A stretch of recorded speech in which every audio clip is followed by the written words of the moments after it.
Animated movie Mahavatar Narasimha recent గా release అయి రికార్డులు క్రియేట్ చేసింది. ఫిల్మ్ ఫెటర్నిటీలోని మేకర్స్ ను షాక్ అయ్యేలా చేసింది.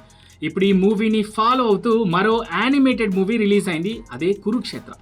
మహాభారతంలోని కురుక్షేత్ర ఘట్టానికి దృశ్య రూపమిస్తూ తెరకెక్కిన యానిమేటెడ్ సిరీసే కురుక్షేత్ర. ప్రస్తుతం నెట్ఫ్లిక్స్ లో తెలుగులోనూ ఈ సిరీస్ స్ట్రీమింగ్ అవుతాం. 18 రోజుల పాటు జరిగిన కురుక్షేత్ర యుద్ధాన్ని 18 ఎపిసోడ్స్ గా తెరకెక్కించారు మేకర్స్. చాప్టర్ 1 పేరుతో ఇప్పుడు 9వ ఎపిసోడ్ రిలీజ్ చేయగా ఈ నెల 24న మిగిలిన 9 ఎపిసోడ్స్ విడుదల చేయనున్నారు. మహాభారతం అంతులేని సబ్జెక్ట్, ఎంత చెప్పినా అస్సలు తరగదు. దీనిపై ఇప్పటి వరకు పలు సినిమాలు సిరీస్లు వచ్చాయి, జనాలని అలరించాయి. నెట్ఫ్లిక్స్ మాత్రం ఈ 18 రోజుల పాటు జరిగిన యుద్ధాన్ని మాత్రమే తీసుకొని ఈ కురుక్షేత్ర సిరీస్ తీసింది. ఒక్క ముక్కలో చెప్పాలంటే అదిరిపోయింది.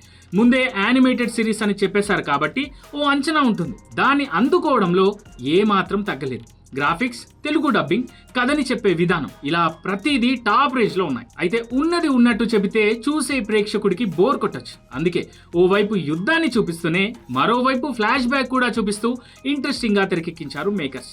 కౌరవుల దగ్గరికి వెళ్లి సంజీవుడి రాయబారం చేసే సీన్స్ తో తొలి ఎపిసోడ్ మొదలవుతుంది. రెండో ఎపిసోడ్ కి యుద్ధం ప్రారంభం అయిపోతుంది. అక్కడి నుంచి భీష్ముడి మరణం, పద్మవ్యూహంలో బంధించి అభిమన్యుణ్ణి కౌరవులు చంపడం, జయప్రదుడిని అర్జునుడు సంహరించే సీన్, ఇలా గూస్ బంప్స్ ఇచ్చే సన్నివేశాలతో ఆద్యంతం అలరించేలా తీశారు మేకర్స్.